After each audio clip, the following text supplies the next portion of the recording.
Welcome to another edition of Metaphysics of World War II.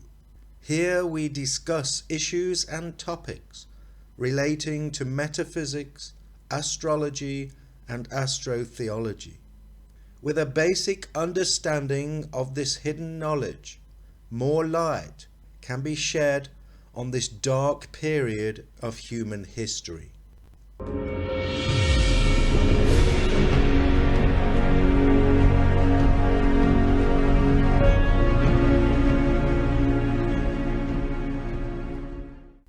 If we take a map of Europe and divide the first 30 degrees of longitude, beginning at Greenwich, into 12 equal segments, each segment will represent one sign of the zodiac.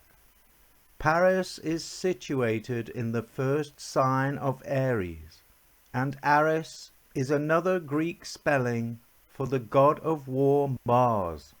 Could this be the real etymology behind the name Paris?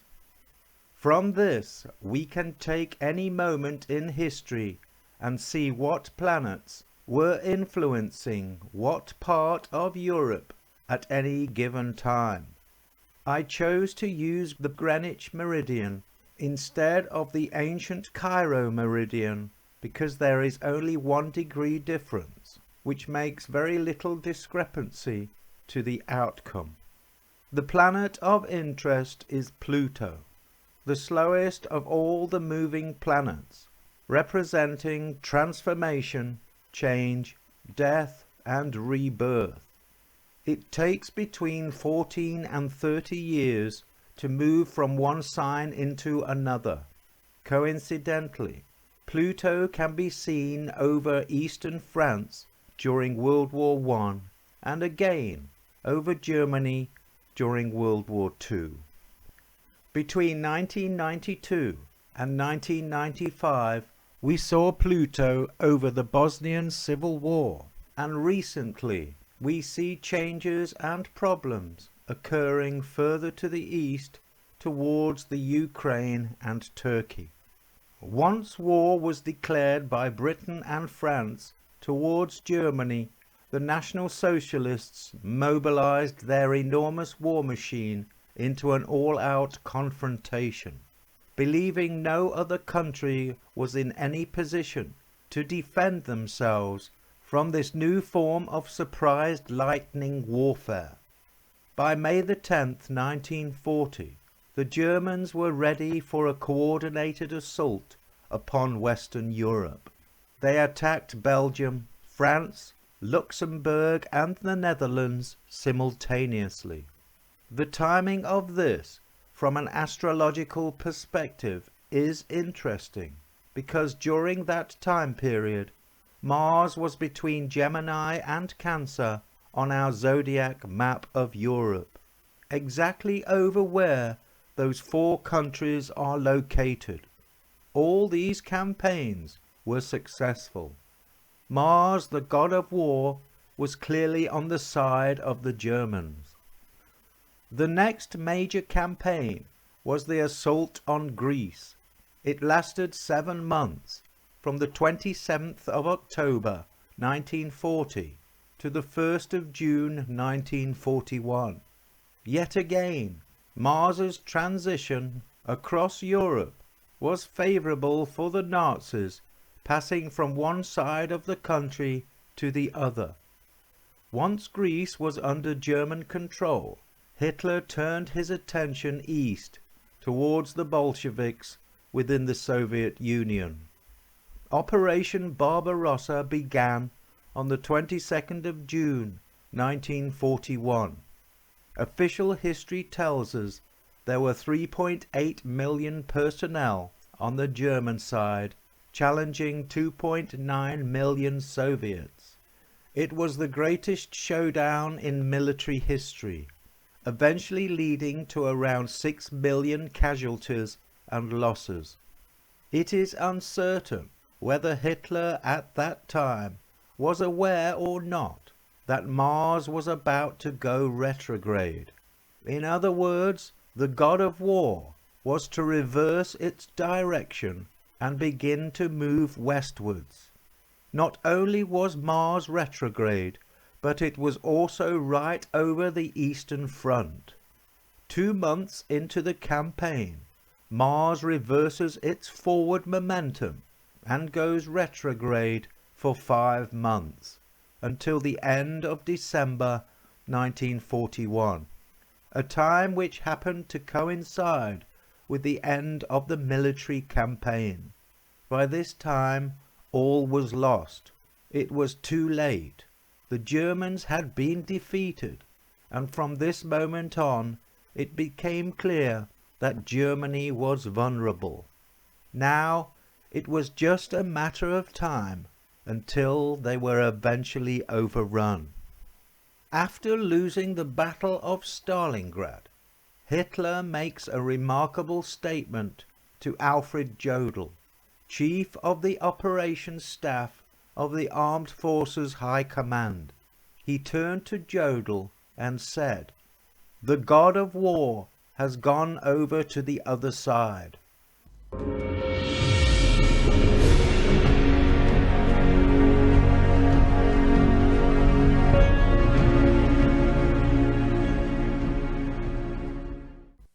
Rudolf Hesse's interest in the occult, and especially astrology, played an important role at this time.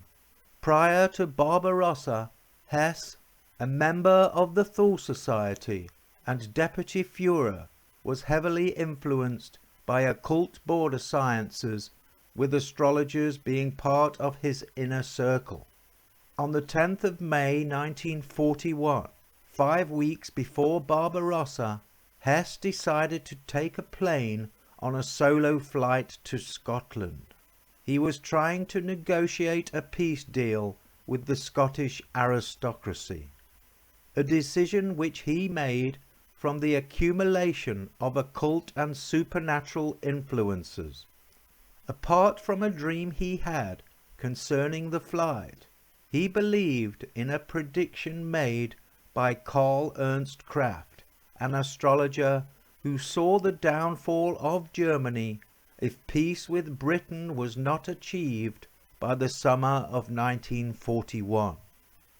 Hesse was also deeply concerned about Hitler's plan to invade the Soviet Union, which would essentially create 2 fronts, a situation which ultimately led to Germany's downfall in World War I.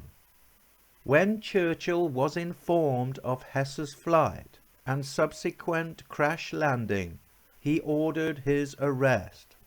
Hesse never got the chance to negotiate peace with the Duke of Hamilton or any other influential figure within the British aristocracy. Instead, he spent the rest of his life behind bars, ironically sentenced to life in prison for crimes against peace. Back in Germany, Hitler was said to have been furious, demanding an explanation for the whole incident, the circumstances of which gave Bormann and Rosenberg an opportunity to blame and discredit Hesse's obsession with the occult, a practice which they both wanted abolished. They pointed the finger at his astrologers and his association with occult and border sciences. Hitler swallowed the explanation and within days instigated what became known as the Hesse Action, a move which outlawed occult practices, everything from fortune-telling to astrology. Shortly after, many occultists and spiritualists were rounded up and thrown into concentration camps. Before the Hesse Action, many Nazi members who embraced astrology tried to legitimize its use by associating it with ancient Germanic Nordic traditions, giving the impression that Germany's greatness had its roots in pagan rituals, mysticism, and astrology. Established astrologers prepared to promote Nazi interests were looked at and treated favorably, but those who opposed the Reich's new ideology had various restrictions placed upon them. By the time Barbarossa began, many astrologers and occultists had been silenced, upsetting the delicate balance between Nazi policy makers and suggestions offered by some border scientists. Whether this had any influence over the outcome of the campaign is unclear, but the coincidence in timing seems remarkable. The Hesse action was short-lived, and as its momentum dried up, overshadowed by the invasion of the Soviet Union, most of those arrested were eventually released. Karl Ernst Kraft was a Swiss astrologer, born in Basel at the turn of the 20th century. He developed the theory of typocosmy, a system of predicting the future from studying a person's personality type. On the 2nd of November 1939, Kraft wrote to Dr. Heinrich Fessel, a man who worked for Himmler, making a prediction that there would be an attempt on Hitler's life between the 7th and the 10th of November. On receipt of the letter and skeptical about the claim, Fessel calmly filed it away. On the 8th of November at 9:20 p.m., an explosion ripped through the Munich beer hall, where the National Socialists were celebrating their annual memorial of the failed 1923 beer hall putsch. Hitler, forced to start his speech 30 minutes earlier due to bad weather, had left the room just 13 minutes earlier at 9:07 p.m. The explosion killed 8 and injured 62. After hearing the news, Heinrich Fessel informed Hess about Kraft's prediction, which resulted in Kraft's arrest and interrogation. After persuading his interrogators of his innocence and genuine abilities, he was released and invited to the propaganda ministry to perform astrological studies.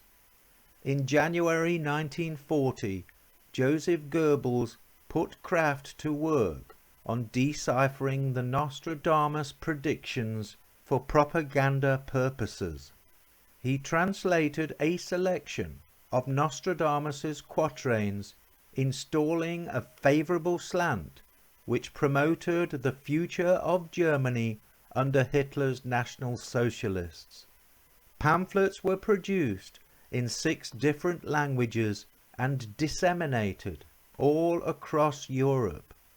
When the Battle of Britain began in July 1940, Goebbels' propaganda ministry used various covert radio stations to broadcast genuine Nostradamus predictions prior to the campaign. However, once the attacks were underway, their radio broadcasts slowly introduced false interpretations which predicted an overwhelming German victory. A good example of Nostradamus's predictions commonly used during the war was Quatrain 2:24, written in 1555, which mentions both Germany and Hester, which some thought referred to Hitler, but was in fact a reference to the river Danube. Beasts wild with hunger shall cross the rivers. Most of the fighting shall be close to the Hester. It shall result in the Great One being dragged in an iron cage, while the Germans shall be watching over the infant Rhine. During the final days of the war, a rumor emerged which suggested that Hitler, if captured by the Soviets, would be paraded around the streets in an iron cage, possibly a contributing factor which promoted his reported suicide. Kraft was a sophisticated scientific astrologer who began to feel increasingly uneasy about perverting his Nostradamus interpretations for Nazi propaganda purposes. He became openly insubordinate towards the party, which eventually led to his downfall. He resigned from the propaganda ministry in the autumn of 1940 to go back to his work as a private astrologer. Although strict laws were in place forbidding unofficial astrological predictions, he was left alone until the Hess action kicked in, which eventually led to his imprisonment. By the end of 1940, the British, concerned about the success of Germany's progress, which they suspected had an element of guidance from astrologers and occultists, made serious inroads towards a similar program of their own. After analyzing the Führer's astrological charts, Kraft made three important predictions. 1. Hitler will bring Germany into war in the fall of 1939. 2. Germany must make peace with Great Britain by the summer of 1941, or the tide of her early successors will turn against Germany. 3. The war will end in the spring of 1945. Before Kraft's involvement with the National Socialists, he had assessed the importance of the newly discovered planet Pluto, which had come to light in 1930.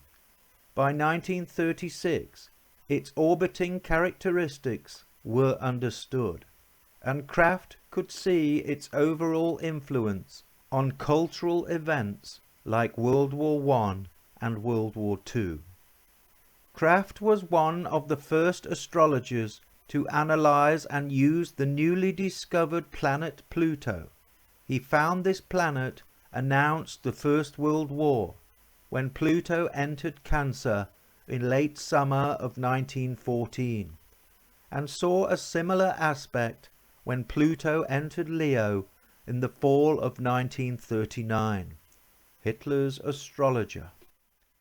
After Kraft was released, the Nazis persuaded him to work on the horoscopes of Allied generals and political leaders.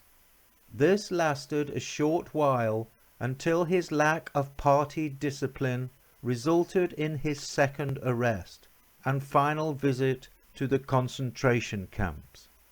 He eventually died of typhus at the beginning of 1945.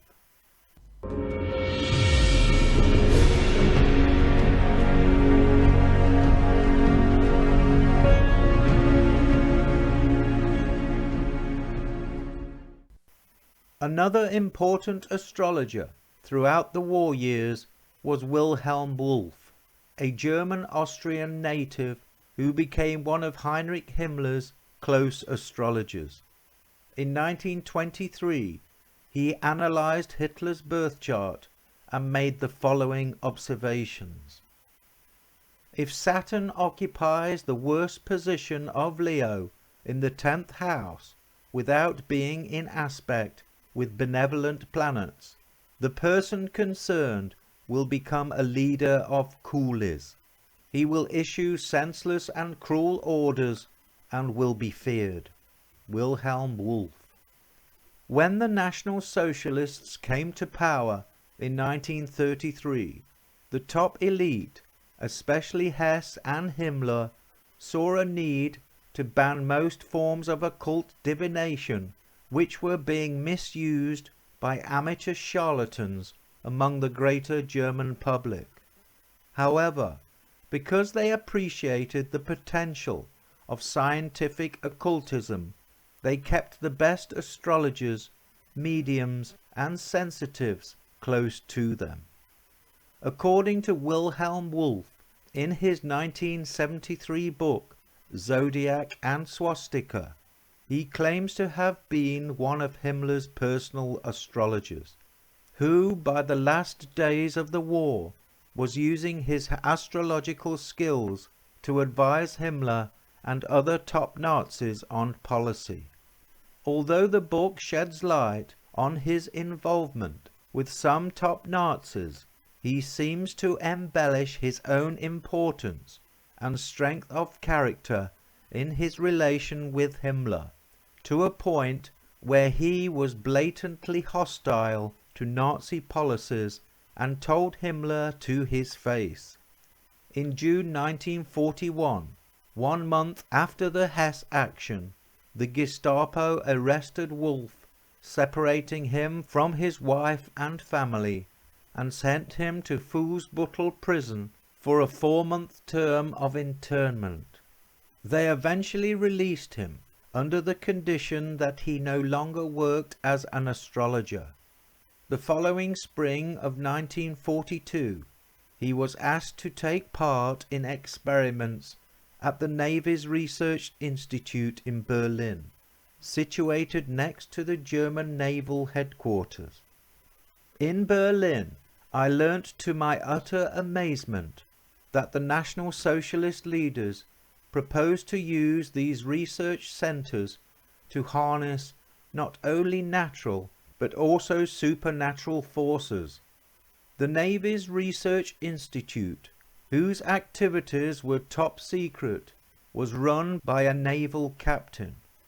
This officer commanded a very strange company, which included spiritualist mediums and sensitives, pendulum practitioners, students of Tatwa, astrologers and astronomers, ballistic experts and mathematicians. Wilhelm Wolff. He recalls seeing pendulum practitioners crouched over naval charts for hours on end, trying to harness supernatural energy in order to pinpoint enemy ships on the vast oceans of the world. With only moderate success, this practice was initially taken seriously by the Institute. Wolff was convinced that these border scientists were also being used by other countries, particularly the British and Americans. In the winter of 1942, Wolff was introduced to Felix Kirsten, Himmler's personal physician. Following the meeting, he was asked to produce all kinds of unofficial astrological readings for the SS. Eventually, Wolff was invited to meet with Himmler personally. Subsequently, a 5-hour chat ensued as they both opened up to one another concerning occult and astrological matters.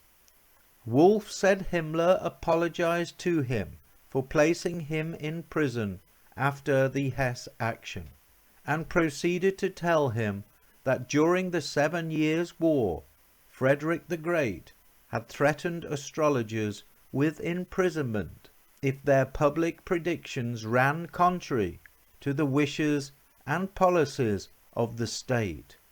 According to Wolff, Himmler continued to say, "Those who contravene the new regulations must expect to be locked up in a concentration camp until the war is over.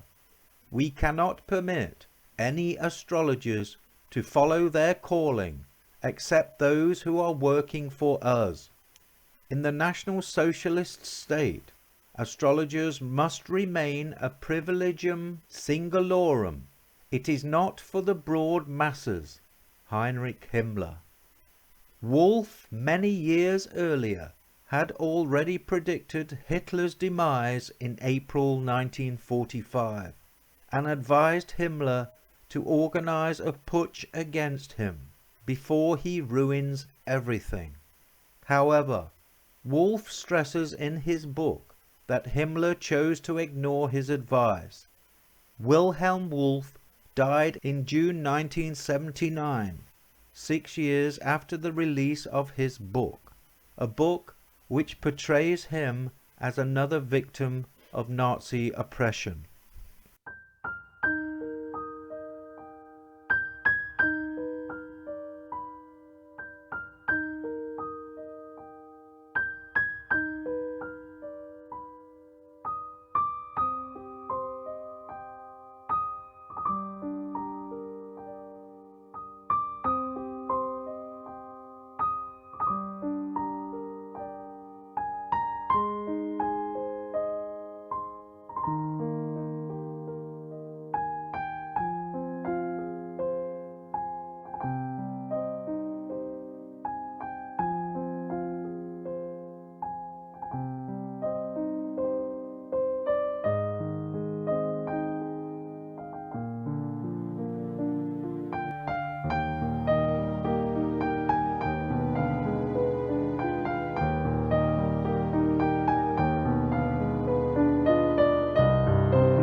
Lebensraum is translated as living space.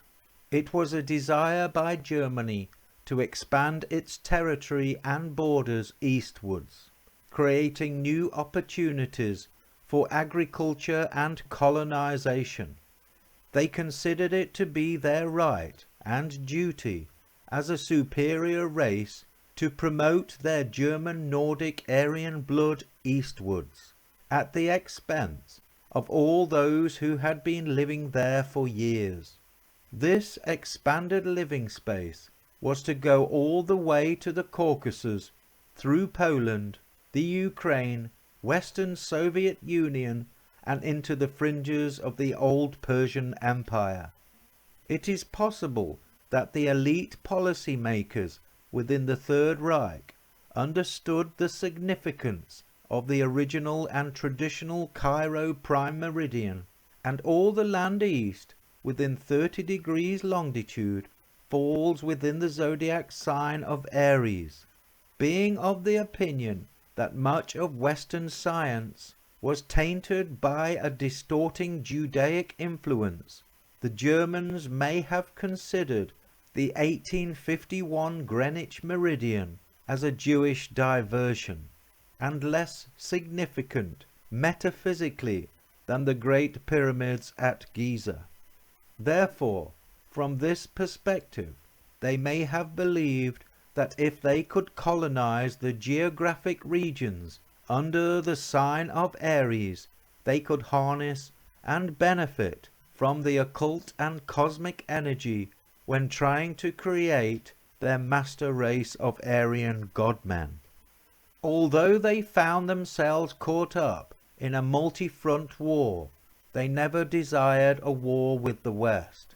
This was essentially forced upon them by the British and French alliance with Poland, leading to the war declaration. However, the Germans did have aspirations of Lebensraum, an ideology which became one of Hitler's prime objectives. One aspect the Nazis could not recreate when trying to promote the Aryan godman was that they were not in the age or epoch of Aries, 2300 BC to 148 BC, which would have ticked all the right boxes when trying to make the three-dimensional Aryan.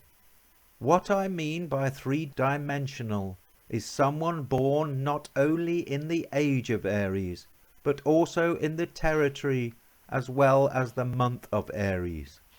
Being in the transition between Pisces and Aquarius, all they could do was to speculate on who the ancient Aryans' blood descendants were.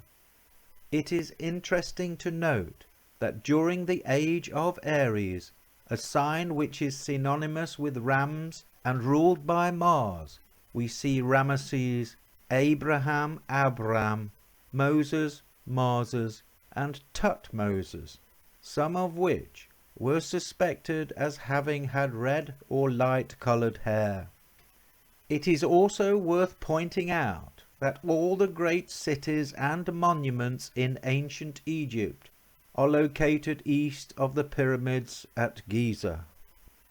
As the war progressed and alliances on both sides were solidified towards common objectives, code names were used which referred to specific military operations. Coincidentally, certain planets were used when referencing important military campaigns in the East, especially between Germany and the Soviet Union.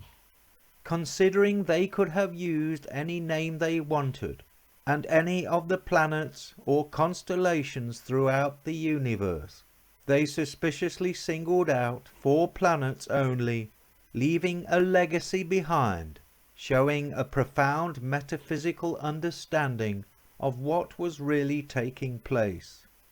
The expansive forces of Jupiter, the Christian West, allied themselves with the restrictive, organized Saturnian forces of Judaic Bolshevism within the Soviet Union.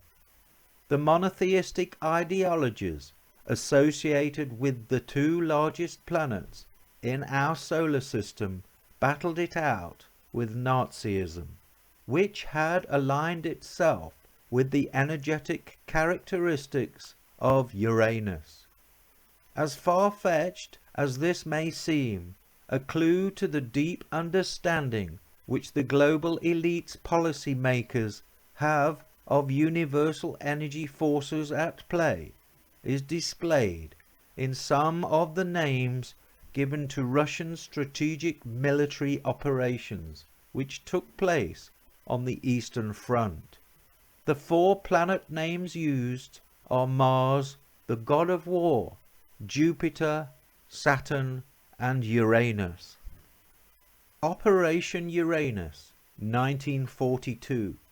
Successful Russian encirclement of the German 6th Army in Stalingrad. Operation Saturn, 1942. Proposed major attack following the Stalingrad encirclement. Operation Mars, 1942. Failed major offensive against Rusev.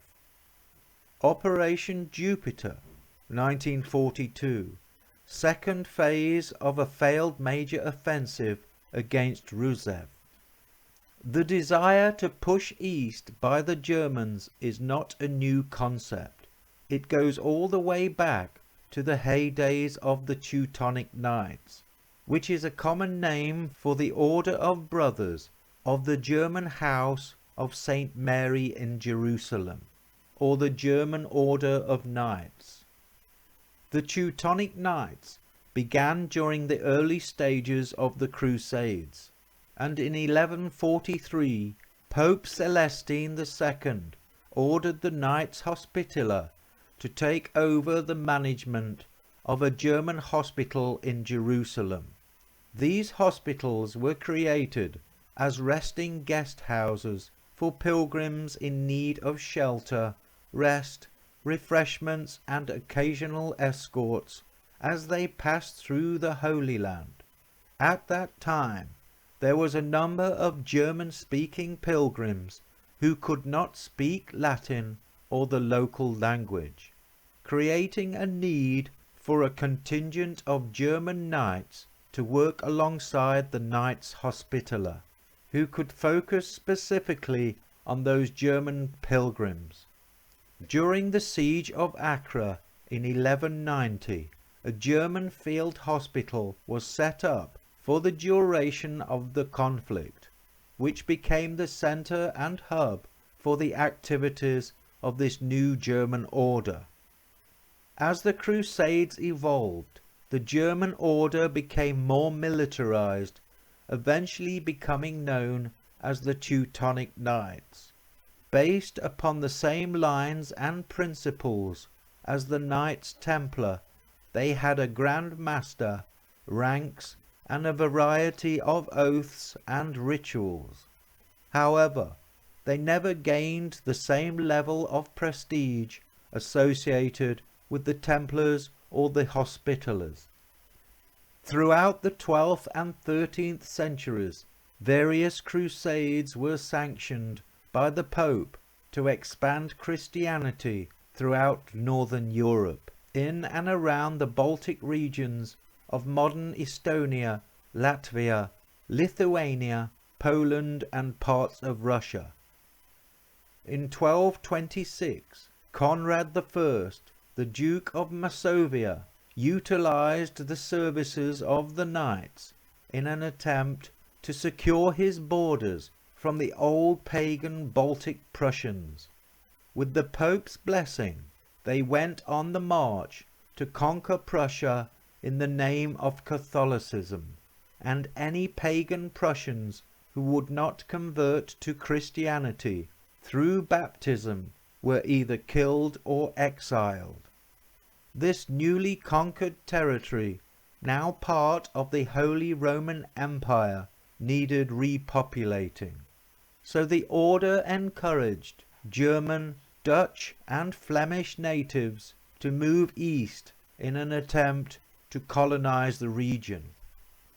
After the success of these northern crusades, the German order set up an independent monastic state, which continued to promote Catholicism until a joint Polish-Lithuanian army attacked and destroyed its military power at the Battle of Tannenberg in 1410. Although the knights managed to keep hold of their capital, they never regained their former glory. Small pockets of Teutonic holdings lasted all the way up to the Napoleonic Wars, and during Napoleon's push eastwards, he ordered their dissolution in 1809.